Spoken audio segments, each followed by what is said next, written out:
Let us start today's lecture. Everyone, set chapter का first lecture हमने देखा था. आज हम पढ़ेंगे लेक्चर नंबर 2, जिसमें हम कवर करेंगे first of all types of set. Types of set में वैसे तो बहुत सारे टाइप्स हैं, बट अभी के लिए हम एनसीईआरटी फॉलो कर रहे हैं, तो एनसीईआरटी के वाइज जाएंगे. तो first type is, first thing is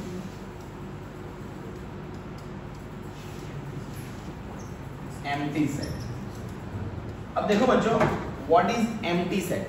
empty set नाम से ही पता चल रहा है एम्प्टी होगा, यानी कि a set which does not consist any element is known as a empty set. Clear बात है? एम्प्टी सेट के बहुत सारे नाम हैं. Null set, void set.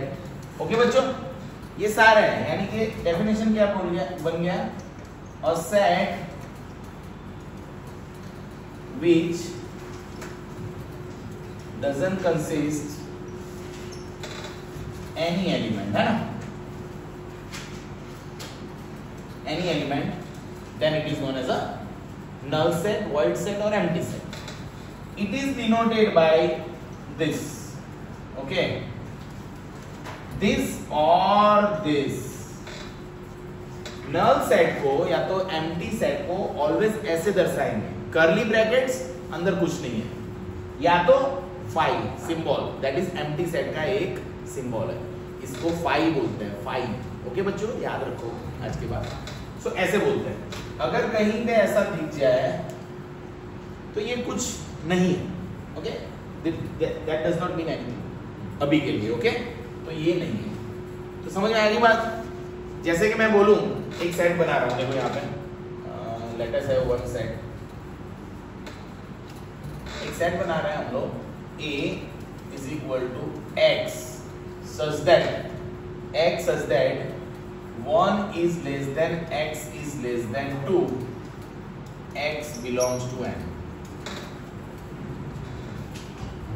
अब मुझे बताओ इसमें कौन सा नंबर आएगा? कुछ नहीं आएगा, आप कोई नंबर नहीं बता सकते हो. समझ में आई बात? सर ऐसा क्यों? तो देखो लिखा क्या है मैंने, X such that, X क्या है? 1 और 2 के बीच में, यानी 1 से बड़ा और 2 से छोटा. 1 से बड़ा और 2 से छोटा, ऐसा नेचुरल नंबर कौन सा है? नहीं है ना, ऐसा नेचुरल नंबर हमारे पास नहीं. समझ में आई बात बच्चों? 100% clear? Okay. So empty set is like this. जैसे मैं ऐसा बोलूं, dinosaur presently on the earth, empty set. Clear? Dinosaur अभी तो है नहीं. सो ऐसे सारे सेट्स जिसमें आप कोई एलिमेंट बता नहीं सकते हो, वो सारे एलिमेंट्स कैसे हैं बच्चों? Empty set. क्लियर? याद रहेगा?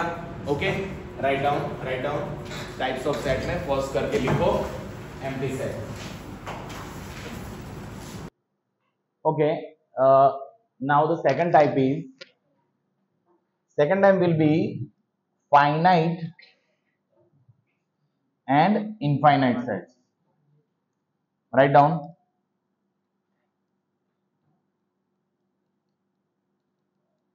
Finite and infinite sets. अब देखो बच्चों, फाइनाइट और इनफाइनाइट सेट दोनों नॉन एम्प्टी सेट्स है. नॉन एम्प्टी सेट्स का मतलब क्या? उसमें एक एलिमेंट्स होंगे, 5 होंगे, 10 होंगे या अनगिनत भी होंगे. सही बात है ना? Okay, so what is finite set and what is infinite set? अच्छे से समझ लो आप बच्चों. जैसे कि ए करके लिखा हुआ है, 1 2 3 ऐसे दिख रहा है आपको, डॉट डॉट. वैसे तो 3 डॉट्स होता है, बट ऐसा कुछ गिनते नहीं है. अगर ऐसा दिख जाए तो ये है infinite set. Why infinite set? हाँ, इसमें कितने एलिमेंट्स है ना, that we can not count. समझ में आ गई बात? तो और फाइनाइट सेट क्या होगा? जिसमें आप काउंट कर सकते हो कि हाँ इतने एलिमेंट्स हैं. ओके बच्चों, so write down the definition. Finite set का डेफिनेशन लिखो. अ सेट, फाइनाइट सेट करके डेफिनेशन लिखो. a set which is a set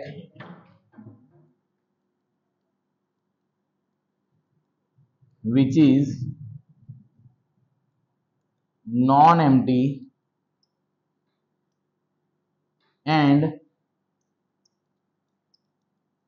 consists of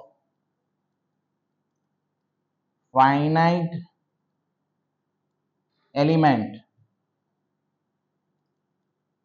in set. Finite यानी काउंटेबल वर्ड यूज कर सकते हो, ओके ओके। फाइनाइट यानी यहां पे आप फाइनाइट एलिमेंट की जगह पे हाँ काउंटेबल लिख सकते हो, countable elements in a set, है ना, वो फाइनाइट सेट होगा। सही बात है बच्चों, finite set.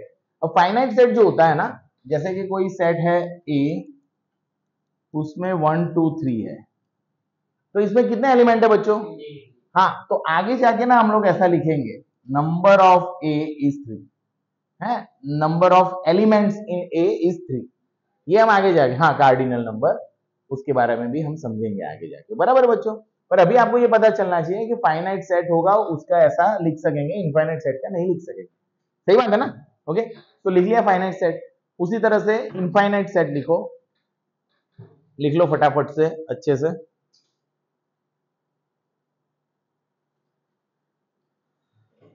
A non empty set, infinite set में लिखो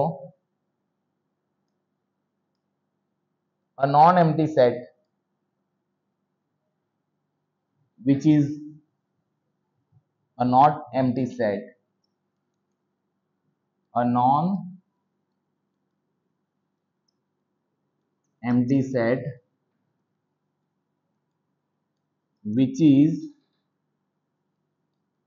not finite, then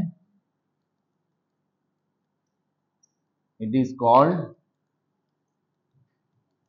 infinite set, okay. जो फाइनाइट नहीं है वो इनफाइनाइट ही होगा, सीधा ही हमने समझ लिया किस तरह से, okay.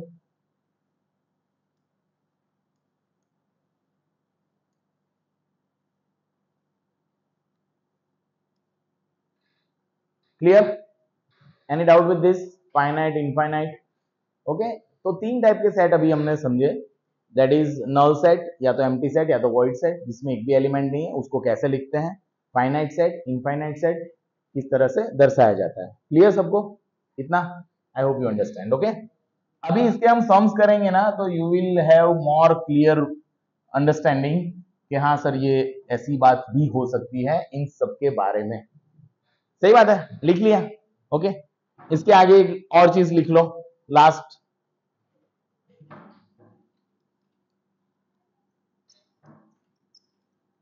Equal sets, okay, equal sets. अब इक्वल सेट्स क्या होते हैं बच्चों? If two sets have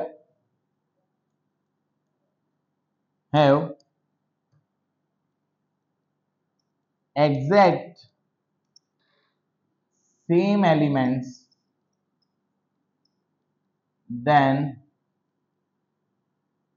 they are equal sets। Example करके लिखो, a बराबर 1 2 3 एंड b बराबर 3 1 2, suppose, okay. then if this kind of thing is there, then here a is equal to b, बाजू में करके लिखो इक्वल सेट्स। तो बच्चों हुआ क्या, दो चीज यहां पे ध्यान देनी जरूरी है। वैसे अगर मैंने ऐसा लिखा है, if two sets have exact same elements then they are equal sets, अब इसका मतलब क्या है, दो चीज ध्यान देनी है। पहले तो आपको ये ध्यान देना है कि एक तो नंबर ऑफ एलिमेंट सेम होने चाहिए, यहाँ पे 3 है तो यहाँ पे 3 ही है, तो नंबर ऑफ एलिमेंट भी सेम होंगे और एलिमेंट खुद भी सेम होंगे।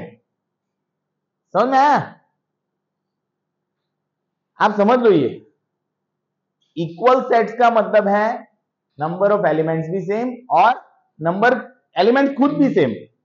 बट आगे जाके ना एक आएगा, जैसे जैसे नॉट इक्वल सेट का मतलब क्या हो जाएगा, अगर यहाँ पे यहीं पे C बराबर दिया हुआ है 1 2 3 4, तो यहाँ पे A is not equal to C। सही बात है ना? तो ये क्या होगा, नॉट इक्वल सेट्स। ओके, समझ में आ गई बात? क्लियर? अभी आगे जाके क्या होगा बच्चों, जैसे कि आप इक्वल सेट समझ गए, बराबर है, सपोज अब इक्वल सेट के साथ आगे जाके आप अलग टाइप के सेट सीखोगे जिसमें इक्वल सेट की बातें बहुत काम लगने वाली है। कभी कभी क्या होता है, आपको फॉर्म अलग दे देते हैं, जैसे आपको इसके बाद हम एग्जांपल्स देखते हैं जिसमें आपको ये पता चलेगा कि इक्वल सेट्स है कि नहीं, इसको चेक करना पड़ता है ऑलवेज। ऐसे दिख जाता है इजीली, पर कभी कभी सेट बिल्डर फॉर्म देंगे, कभी कभी को अलग फॉर्म देंगे और बोलेंगे ये इक्वल है कि नहीं, चेक करो। So that we are going to study right now. Okay बच्चों, तो एग्जाम्पल करते हैं हम लोग, बट थियरी अभी आपको पता चल जानी चाहिए कि हाँ सर क्या बोलने की बात कर रहे हैं। क्लियर है? Any doubt with this?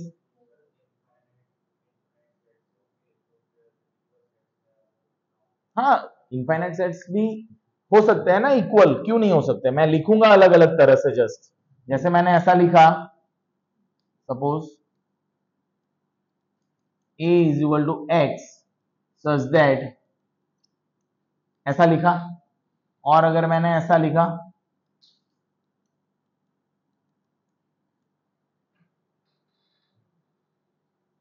Got the point है? इनफाइनाइट सेट है तो क्या, एलिमेंट सेम है, नंबर ऑफ एलिमेंट भी सेम है और एग्जैक्ट सेम चीजें दोनों लिखी है मैंने, है ना? अगर इसका नाम बी है सपोज, तो ए इज इक्वल टू बी लिख सकता है ना तू? समझ में आ गई बात? घुस गया माइंड में? तो कंडीशन यही फुलफिल होनी चाहिए भाई, सेम एलिमेंट और एलिमेंट्स की काउंट भी सेम। ओके बच्चों, क्लियर है? याद रहेगा इतना? Okay nice. चलो तो हम इसके एग्जांपल्स देखते हैं अब बच्चों। अब यहां पे देखो बच्चों, एग्जांपल्स चालू कर रहे हैं हम एनसीईआरटी के, एग्जांपल नंबर 6 आ गए, आगे का कल तक हो गया था सारा। अब यहाँ पे पूछा हुआ है 6 में, state which of the following sets are finite और इनफाइनाइट, यानी हमको बताना है फाइनाइट या इनफाइनाइट है। ओके, तो सब अभी मत लिखो, जस्ट पहले थोड़ी चर्चा कर लेते हैं। देखो पहला ये दिया हुआ है, x such that x belongs to n and x minus 1 x minus 2 is equal to 0, ऐसा दिया हुआ है। अब देखो बीच में अगर यहाँ पे एंड आ गया है, उसका मतलब क्या है, ये भी राइट पढ़ना चाहिए, ये भी राइट पढ़ना चाहिए और दोनों ही राइट पढ़ने चाहिए। देखो x n में से है तो आप बोलोगे सर ये तो इनफाइनाइट हो गया, तो इसमें तो बहुत सारे एलिमेंट्स हैं, बट ये भी तो उसके साथ लिया हुआ है ना, तो इसका सॉल्यूशन सेट क्या होगा, 1 एंड 2। तो इस सेट में कितने सदस्य आएंगे, दो ही सदस्य है ना भाई, 1 एंड 2। तो दैट्स व्हाई ये सेट कैसा है, फाइनाइट सेट। क्लियर? समझ में आई बात? ओके, क्या लिखने का, टिप्पणी कैसे लिखने का, here set consist only elements 1 and 2, so finite set. खत्म बात? ओके, तो नंबर ऑफ एलिमेंट्स तो 2 हो गए इसके, पता चल गई बात? ओके, सो इस तरह से तो ये एक्सरसाइज बहुत इजी है, बट हम समझते हैं, मैं आपको पूछूंगा किसी को भी कि आप कैसे कर रहे हो, बराबर है? जैसे कि इसके बाद ऐसा है, x such that x belongs to n and x square is equal to 4, finite है, ऑब्वियसली फाइनाइट है ये है, बट ये इसके तो दो ही स्क्वायर है, स्क्वायर दैट मींस क्वाड्रेटिक है, ये सादा वाला, दो रूट्स होते हैं उसके, पता है ना ऐसा? तो इसके प्लस माइनस 2 ही आएंगे, तो ये कैसा है, फाइनाइट सेट है, बराबर है? हाँ तो एक आएगा, सॉरी, बट फाइनाइट है, वो ध्यान उधर रखो, बराबर है? क्लियर? याद रहेगा? दूसरी बात, अगर कोई ऐसा है, थर्ड, यहां पे देखना भाई, ये काम की है आपकी बात, x such that x belongs to n and 2x minus 1 is 0। अब बताओ मुझे, ये फाइनाइट है इनफाइनाइट है? ये वाला फाइनाइट है। क्यों फाइनाइट है? Very good, nice nice answer. देखो बच्चों, इस सेट में एक भी नंबर नहीं आएगा। क्यों? सॉल्यूशन क्या हो रहा है? 1/2 1/2 है नेचुरल नंबर में, तो ये कैसा है? Empty set. एम्प्टी सेट यानी 0 एलिमेंट्स है। तो मैं बोल पाया ना कितने एलिमेंट्स है। अगर मैं ऐसा बोल पाऊं कि इसमें इतने एलिमेंट्स हैं, तो वो फाइनाइट सेट हो गया। समझ में आ गई बात? समझ में आ गया? तो आप यहां पे लिखेंगे क्या? This set is a null set और this set is empty set, so it is finite set. बराबर है? समझ में आ रही बात? ओके, कैसे लिखना है समझ में आ रहा है ना बच्चों? घर पे जाके नोट्स बनानी है अच्छे से। ओके ओके, यहां पे हम टाइम वेस्ट नहीं करेंगे ना ज्यादा। इसके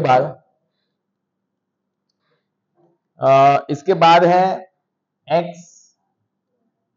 such that x belongs to n and x is prime। चलो बताओ, फाइनाइट है इनफाइनाइट है? Infinite. What is the reason? Prime numbers कितने हैं किसको पता? सही बात है ना, वो तो चलते जाएंगे यार, क्योंकि नंबर्स ही काउंट नहीं, प्राइम नंबर्स भी कितने हैं। ओके, तो क्या लिखोगे? Number of prime numbers are not countable, है ना, that's why it's infinite. Easy है, वेरी इजी। सो लास्ट है x belongs to n, x is odd, तो odd number again infinite. Easy है बच्चों, पता चल गया? आएगा ना ये? ओके, तो आप लोग ये कर सकते हो। बराबर है, घर पे अच्छे से आज करना। Now the 7 numbers. 7 number example जो है उसमें लिखा है find the pair of equal set if any give reason. चलो ये मस्त सम है। यहां पे देखो सब लोग, ए सेट दिया हुआ है 0। सब लोग यहाँ पे देखो, बुक में क्वेश्चन आंसर सब देखो मत, यहाँ पे ध्यान दो। x such that x greater than 15 and x less than 5 ऐसा दिया हुआ है। देन c दिया हुआ है x such that x minus 5 is equal to 0। फिर d है मेरे पास x such that x square is equal to 25 और ई भी है ना, ई है x such that x is integer positive root, x is integer positive root of equation. कौन सा इक्वेशन है? X square minus 2x minus 15 is equal to 0। तो this is a question बच्चों। अब यहां पे देखो सब लोग, मुझे ऐसा बोला हुआ है कि find the pair of equal sets if any then give reason, ऐसा बोला हुआ है। तो हम क्या करेंगे? इक्वल सेट्स करने के लिए क्या चेक करना पड़ता है? एलिमेंट सेम है कि नहीं, डिट्टो होने चाहिए। आगे पीछे हो तो उसका तो कोई मतलब नहीं है, बट है ना, मैं ऐसा बोलूं कि सचिन तेंदुलकर, कोहली और सहवाग को लेके आना, तो तू पहले कोई भी लाए बाद में कोई लाए, ये 3 आने चाहिए। सही बात है कि नहीं? ऐसी बात। तो हम क्या करेंगे पहले पता है? हम पहले ना इसको सिंप्लीफाई कर लेंगे। जैसे ये तो सिंप्लीफाइड ही है, ये इसका मतलब क्या है कौन बोलेगा? एक्स सच दैट 15 से बड़ा और 5 से छोटा कौन? मुझे बताओ एक नंबर। कोई नहीं। कोई नहीं यानी क्या? Empty set. बराबर है, ये एम्प्टी सेट है। Very good, nice. 5, very good, ये तो 5 है। दिस, हाँ, यानी कि 5 एंड माइनस 4। और ये क्या है?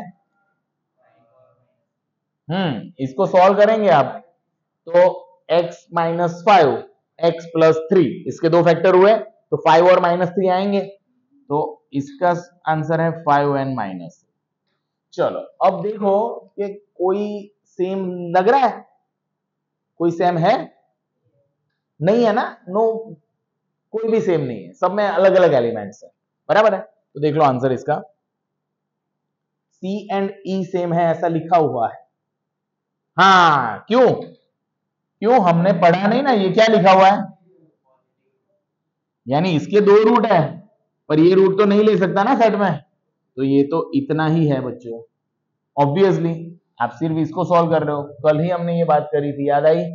आप पूरी चीज पढ़ो तो इंटीजर पॉजिटिव रूट, यानी इंटीजर पॉजिटिव रूट का मतलब देखो ये है 5 और इसमें भी 5 है, सो लास्ट में सिर्फ यही लिख सकते हैं दिस, बाकी तो सारे अलग अलग है। सही बात है ना, एग्री? समझ में आया बेटा? क्योंकि यहाँ पे क्या लिखा था, एक तो इंटीजर है और क्या लिखा है, पॉजिटिव रूट, तो नेगेटिव रूट नहीं ले सकते ना, that's why. Clear? Agree everyone? Done done done done. Okay, next is which of the following pair of sets are equal. तो इसी तरह से दूसरा दिया हुआ है, जैसे कि x the set of letters in alloy. देखो x क्या है, set of letters, x such that x is set of letter, क्या बोला हुआ है, set of letters alloy. Okay, ये है सपोज x, और दूसरा b बोला हुआ है set of letters loyal, set of letter loyal. अब ऐसा बोला ये इक्वल है कि नहीं, तो चेक करो तो है, x में कौन से एलिमेंट्स आएंगे बच्चों, a l o y, और इसमें भी वही आएंगे ना, a l o y, दोनों सेम ही सेट बनाएंगे ना। ये b में मैं अगर लिखूंगा तो l है, o है, y है और a है, रिपीट तो नहीं करना है ना। मैं आपको ऐसा बोलूं इन चीजों का सेट बनाओ तो आप एक चीज को 2 बार थोड़ी गिनोगे, उसमें गिनना तो एक ही बार है उसको। ओके, तो ये सेट कैसे है, equal sets. Any doubt with this? नहीं ना? ओके, नेक्स्ट इसके बाद है, हाँ देखो ये सम्स थोड़े अच्छे से देखते चलो। एक्स ए सेट दिया हुआ है n such that n belongs to z and z square greater than equal to 4, sorry less than equal to है ना, लेस देन इक्वल टू 4, यही है ना बेटा, n स्क्वायर है, हाँ, तो यहां पे है n स्क्वायर। ओके, और क्या दिया हुआ है, b दिया हुआ है हमको x such that x belongs to r and x square minus 3x plus 2 is equal to 0। अब देखो जो ऐसा दिया हुआ है, दूसरा कुछ दिया हुआ नहीं है मुझे, तो मैं कैसे करूंगा, यहां पे देखो पहला ये जो है इसका आंसर कौन बताएगा मुझे क्लास में, बोलो बेटा। Very good, nice. क्योंकि n कहां से लेना है बच्चों, z में से।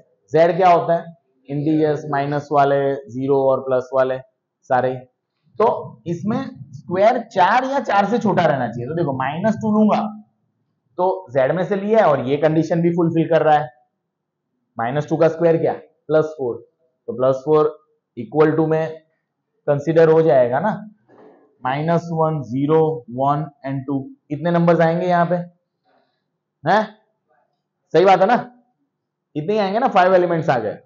और बी में देखो इसको सॉल्व करते हैं, हाँ इसमें एलिमेंट्स है 1 एंड 2, अगर यहां पे n बिलोंग्स टू z की जगह पे अगर नेचुरल नंबर हो जाता तो ये दोनों सेम हो जाता है।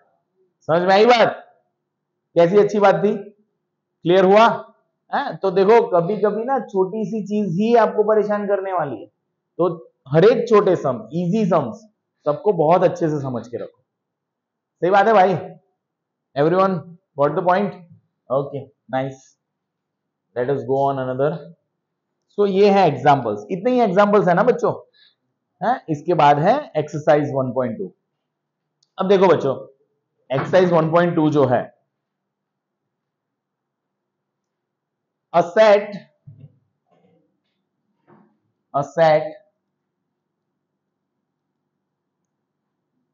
which consists only one element, then it is known as a singleton set. Okay, तो ये याद रखो आप लोग, एग्जाम्पल करके रखो, a set of even prime number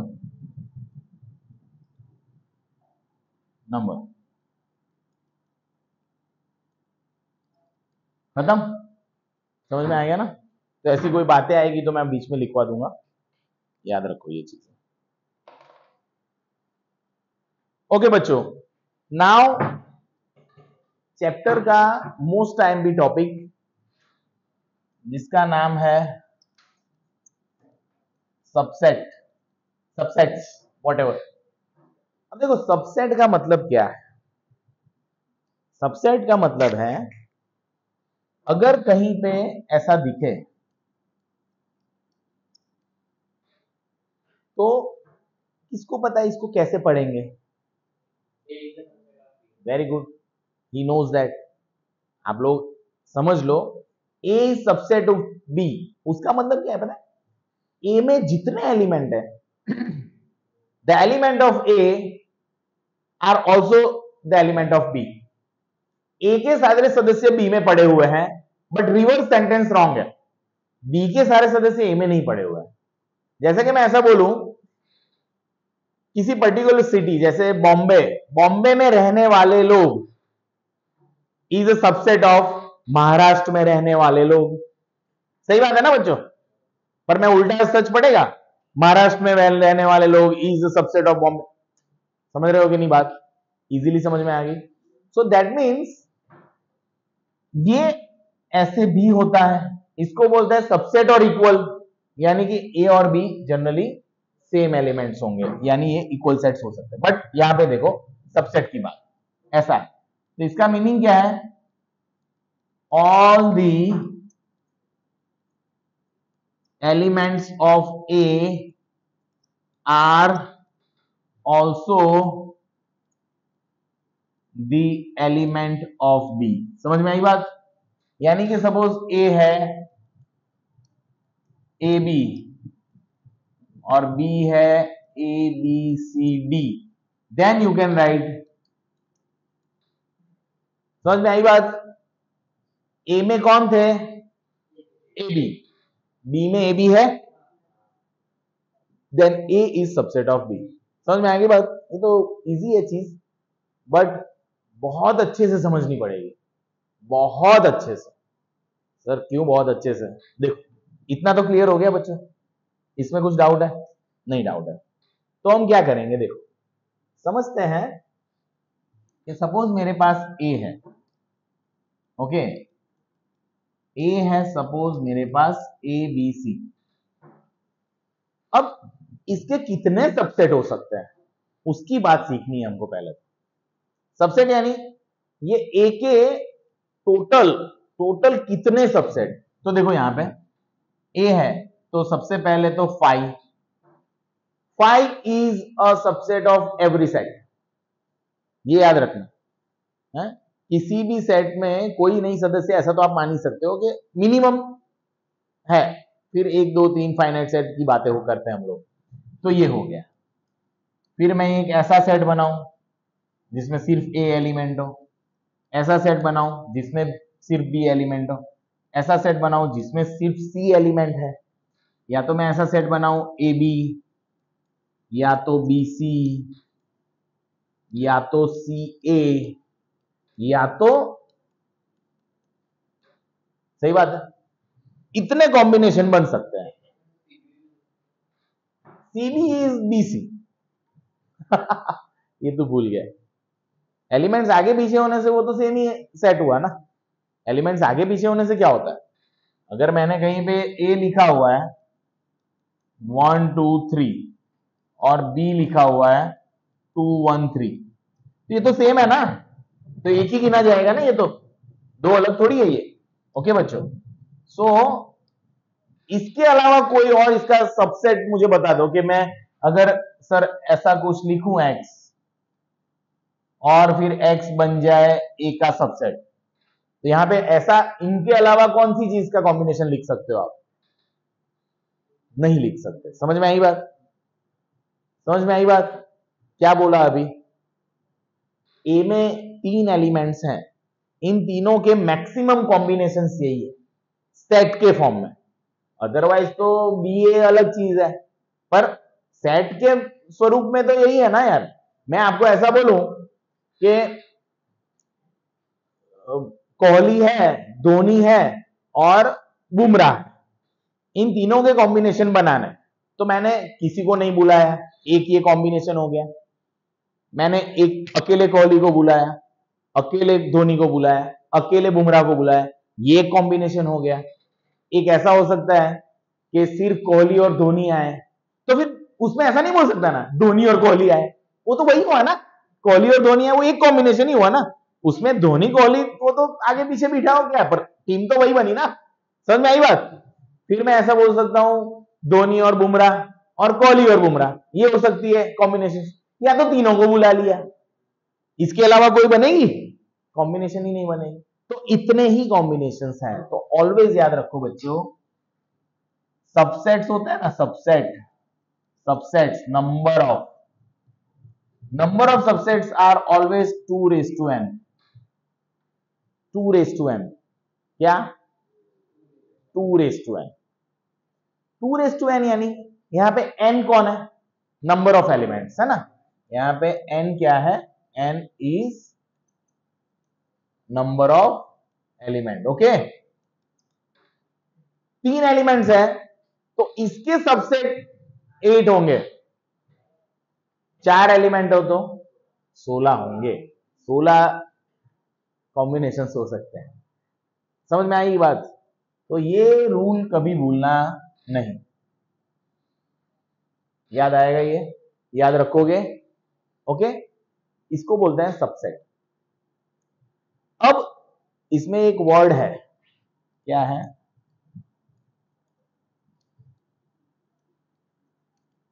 proper subset. ये प्रॉपर सबसेट का मतलब क्या है पता है?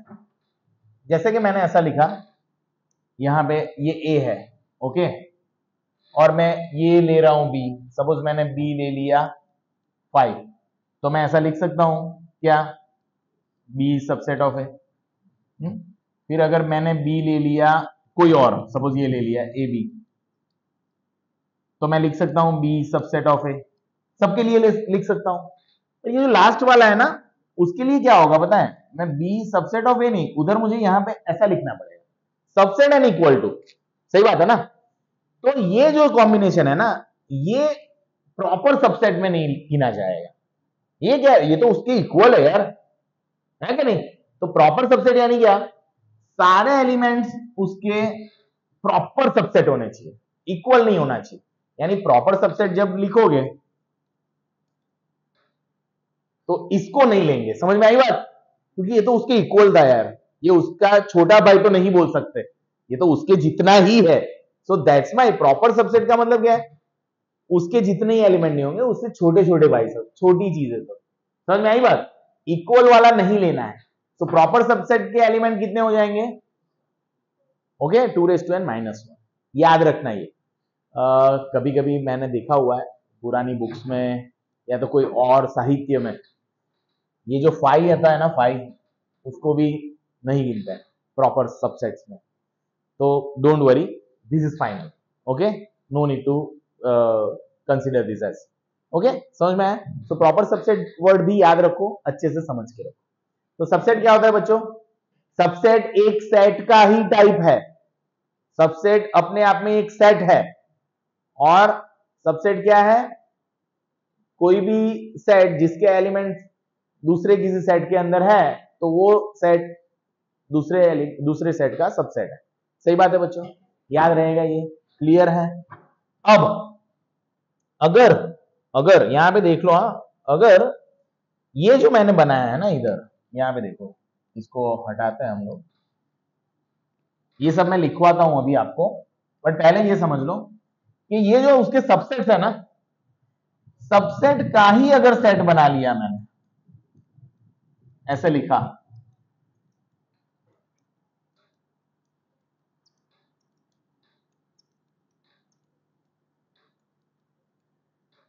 और ऐसे, अगर मैंने सबसेट का ही सेट बना लिया है तो उस सेट को बोलते हैं पावर सेट। क्या बोलते हैं बच्चों? पावर सेट का मतलब क्या है? किसी सेट के सारे सबसेट का सेट, किसी सेट के सारे सबसेट का सेट कहलाएगा पावर सेट। अब पावर सेट में क्या फर्क है? देखिए, कोई जब सेट होता है ना, उसके अंदर एलिमेंट्स होते हैं। पावर सेट का है ना, अंदर खुद ही सेट्स है, दिख रहा है? ये ए अलग एक सेट है, बी करली ब्रैकेट्स का करली ब्रैकेट है। So power set is a very different. अब पावर सेट ऑफ ए के भी एलिमेंट्स कितने होंगे बच्चों? 2n होंगे। सही बात है ना? पावर सेट में कितने एलिमेंट्स आएंगे? तो जिस सेट का आप पावर सेट बना रहे हो, उस सेट के जितने एलिमेंट्स है उनको ही रखना है करली ब्रैकेट में, तो उनके सारे सबसेट्स गिने जाएंगे। तो सारे सबसेट तो 2n ही है ना बच्चों। समझ में आई बात? सो पावर सेट वर्ड भी याद रखना है। ओके, तो लिख लो, थोड़ा लिख लो, चलो। ओके, इसके आगे हम पढ़ते हैं इंटरवल्स। यहां पे देखो सब लोग, कोई भी इंटरवल होगा ना, उसके 4 टाइप है। ओपन, क्लोज, ओपन क्लोज और दूसरा ओपन क्लोज। सर ये कैसे? तो मैं समझाता हूं। ओपन इंटरवल जो होता है वो ऐसे लिखा जाता है, क्लोज इंटरवल जो होता है वो ऐसे लिखते हैं। ओपन इंटरवल में ऐसा हो सकता है ए क्लोज बी ओपन, या तो ए ओपन बी क्लोज। समझ में आई बात? ओके, ओपन इंटरवल को कहीं कहीं बहुत हाई फाई बुक्स में ऐसे भी लिखते हैं, तो ये भी ओपन इंटरवल ही है। ओके, समझ में आ रहा है? अब आप बोलोगे सर ये क्या, इसका मतलब क्या? तो इसका मतलब बहुत ही बढ़िया है। यहां पे देखो सब लोग, अगर ऐसा लिखा हुआ दिख जाए कहीं पे, तो इसका मतलब ये है कि x such that a is less than x is less than b, x a से बड़ा है और b से छोटा है। अगर ऐसा दिख जाए तो इसका मतलब है x a या तो a से बड़ा है, b या तो b से छोटा है, यानी a b कंसीडर है। इसका मतलब ऐसा हो जाएगा x such that a में क्लोज है तो यहां पे इक्वल आएगा, यहां पे इक्वल नहीं आएगा। और उसी तरह से बच्चों यहां पे x such that यहां पे इक्वल आएगा। समझ में आ गई बात? घुस गया माइंड में? अब इसी को अगर आप नंबर लाइन पे समझते हो बच्चों, जैसे कि यहां पे देखो, इसी को, ये है मेरी नंबर, सॉरी ये है मेरी नंबर लाइन। ओके, तो ये है ए और ये है बी। अगर मुझे ओपन इंटरवल बताना है तो उसका मतलब ऐसा हो जाएगा, यहां पे देखना सब लोग, ऐसा हो जाएगा। ओके, सॉरी, ओके, देखो ऐसा हो जाएगा, दिस कॉल्ड ओपन इंटरवल, यहां से यहां। ये देखो मैंने ए और बी को नहीं लिया है, ए को, ए और बी को, बी की जगह पे होल रखा हुआ है ना, दे आर नॉट देयर। तो ये है मेरा close interval, open interval A B. अगर क्लोज इंटरवल करना है तो इसको भी लेना है मुझे। समझ में आई बात? और इतना तो सही है, ऐसा बराबर, ये क्लोज इंटरवल हो गया। अब ओपन इंटरवल है, suppose open interval, sorry close A to B, तो क्लोज ए यानी ये क्लोज, और इस तरफ यहां तक जाके कैसा? ओपन। यानी देखो बी को नहीं लिया, ए को लिया। समझ में आ गई बात? और उसी तरह से इसको नहीं लेंगे, इसको लेंगे। सो इंटरवल्स के मामले में इतनी चीज आपको ऑलवेज याद होनी चाहिए। ऐसा लिखा हुआ है ए टू बी, उसका मतलब ए और बी के बीच में सारे एलिमेंट जितने भी हैं। अब जब हम एलिमेंट्स लिखते हैं अगर इंफिनिटी, तो इंफिनिटी ऑलवेज ओपन इंटरवल होती है। क्यों? क्योंकि पता नहीं ना एलिमेंट्स कहां तक जा रहा है। तो ऐसा ऑलवेज याद रखना। इनफाइनाइट कभी भी लिखो तो क्लोज इंटरवल मत लिखना, क्योंकि इनफाइनाइट को ले लेना, इनफाइनाइट ही नहीं पता तो इनफाइनाइट को लोगे कैसे ना। क्लोज इंटरवल का मतलब क्या है? वो एलिमेंट भी गिना जाएगा। तो इंफिनिटी ऑलवेज कैसी आएगी बच्चों? ओपन इंटरवल में।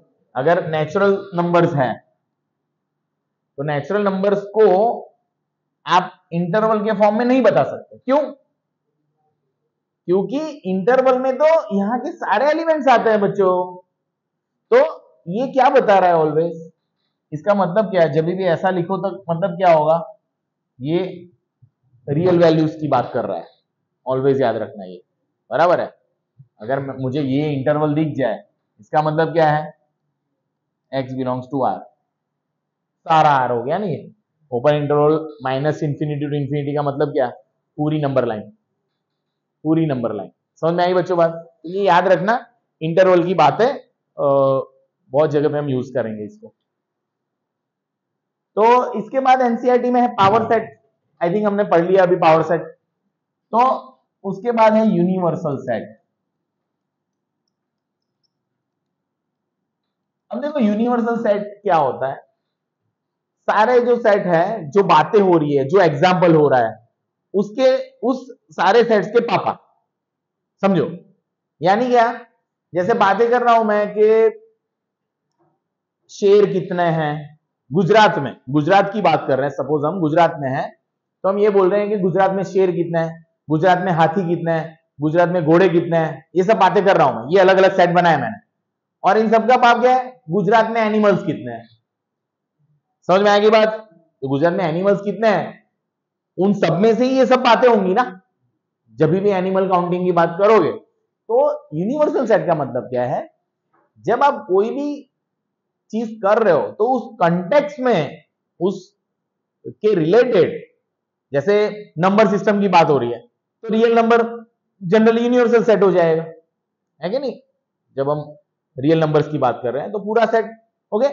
तो अगर किसी कंटेक्स्ट में बात हो रही है तो सारे एलिमेंट्स, सारे सेट्स के एलिमेंट्स जिस सेट में है उसको यूनिवर्सल सेट बोलते हैं। जैसे यहां पे सपोज ए है मेरे पास 1 2 3, फिर बी है मेरे पास 1 2, फिर सी है मेरे पास 7 8। तो यूनिवर्सल सेट यहां पे मैं लिख सकता हूं 1 2 3 4 5 6 7 8 9 10। सपोज मैंने ऐसा लिखा हुआ। तो देखो, अगर इसकी मैं कुछ गिनती विनती करूंगा, कुछ भी सम गिनूंगा, तो इन सब, ये सब कहां के एलिमेंट है? यू के एलिमेंट है ना, ऐसा। तो that's why this set is known as a universal set for this kind of, इस छोटे सम के लिए। समझ में आई बात? तो यूनिवर्सल सेट का डेफिनेशन क्या है? लिख लो, यूनिवर्सल सेट का डेफिनेशन लिख लो।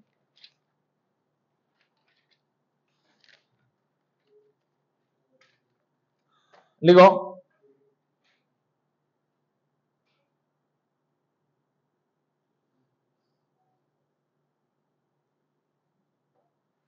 elements of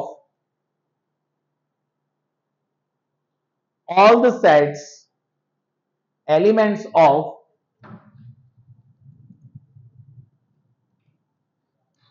all the sets which,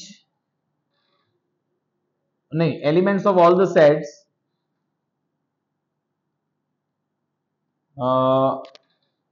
on which we are doing operations